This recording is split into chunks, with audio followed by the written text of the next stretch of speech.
السلام علیکم ورحمۃ اللہ وبرکاتہ۔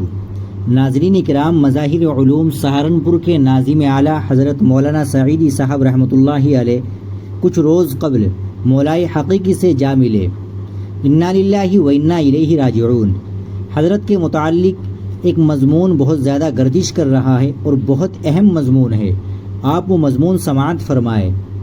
ناظرین، حضرت شیخ الحدیث مولانا محمد یونس جونپوری رحمۃ اللہ علیہ کا مشہور شاگرد مگر گمنام خلیفہ عزیزم مولوی محمد سعیدی صلی اللہ علیہ وسلم، میں تم کو اجازت بیعت دیتا ہوں مگر میری زندگی میں کسی پر ظاہر نہ کرے، کام میں لگے رہے، کام ہی اصل ہے، دکھانا یا بتانا کوئی ضروری نہیں۔ یہ الفاظ ہے اس عظیم محدث کے جن کا نام نامی اسم گرامی شیخ الحدیث حضرت مولانا محمد یونس جونپوری رحمۃ اللہ علیہ ہے، اور مخاطب ہے وہ عظیم عالم دین جن کا نام حضرت مولانا محمد سعیدی ہے۔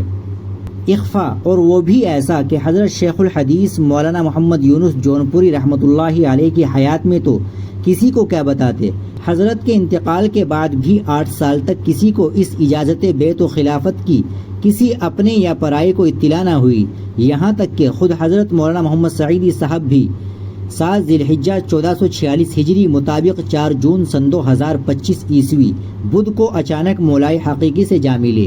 انا للہ و انا الیہ راجعون۔ آج ہم دیکھتے ہیں کہ خلافت لینے والوں کی لائن نئی دہلی ریلوے اسٹیشن پر ٹکٹ والی لائن سے بھی لمبی نظر آتی ہے۔ طرفہ تماشا یہ ہے کہ خلافت دینے والے بھی کسی سے کم نہیں ہے، یہ وہ صیاد ہے جو سید کی تلاش و جستجو میں لگے رہتے ہیں۔ بعض خلافت لینے والے تو اتنے شاطر ہیں کہ طرح طرح کے خوابات و منامات سے پیر و مرشد کو ثریا پر پہنچا دیتے ہیں۔ کچھ تو من گھڑت خواب سے پیر صاحب کے نفس کو پھلا پھلا کر غبارہ بنا دیتے ہیں جو ذرا سی نوک سوزن سے پھٹ جاتا ہے۔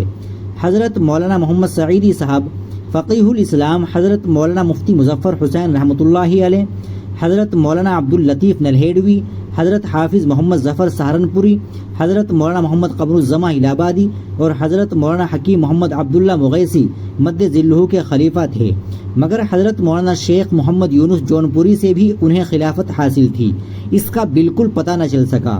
خلافت نامہ بھی ایک ایسے کاغذ کے پرزے پر لکھا ہوا ملا جس کی طرف عام طور پر توجہ بھی نہیں جاتی، لیکن چند روز پہلے حضرت مولانا محمد سعیدی کے کاغذات کی دیکھ ریکھ کے دوران جب یہ پرزہ موجودہ نائب ناظم مفتی محمد بدران سعیدی کو ملا تو پہلے تو انہوں نے بھی بالکل دھیان نہیں دیا، لیکن بڑے صاحبزادے مفتی محمد سعدان سعیدی نے اس پر لکھی عبارت کو پڑھنے کی کوشش کی تو پتہ چلا پہلے سے کسی کاغذ پر لکھی تحریر کے ایک خالی گوشے میں حضرت شیخ الحدیث مولانا محمد یونس جونپوری رحمۃ اللہ علیہ نے یہ تاریخی اور سنہرے حروف رقم فرما رکھے تھے۔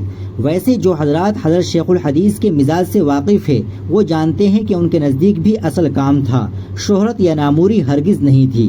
اسی طرح کسی شاندار بیلدار یا دیدہ زیب کاغذ پر خلافت نامہ لکھوانے یا چھپوانے کی عادت نہیں تھی، وہ تو خود ہی شہرت اور ناموری سے دور بھاگتے تھے اور اپنے شاگردوں، متعلقین، مسترشدین اور محبین سے بھی یہی چاہتے تھے کہ کام ہی اصل ہے، دکھانا یا بتانا ضروری نہیں۔ اللہ تعالیٰ مرید و مسترشد بالفاظ دیگر استاد و شاگرد کی مغفرت فرمائے کہ ایک نے اظہار کو ناپسند کیا، دوسرے نے اس پر ایسا عمل کیا کہ تاریخ یاد رکھے گی۔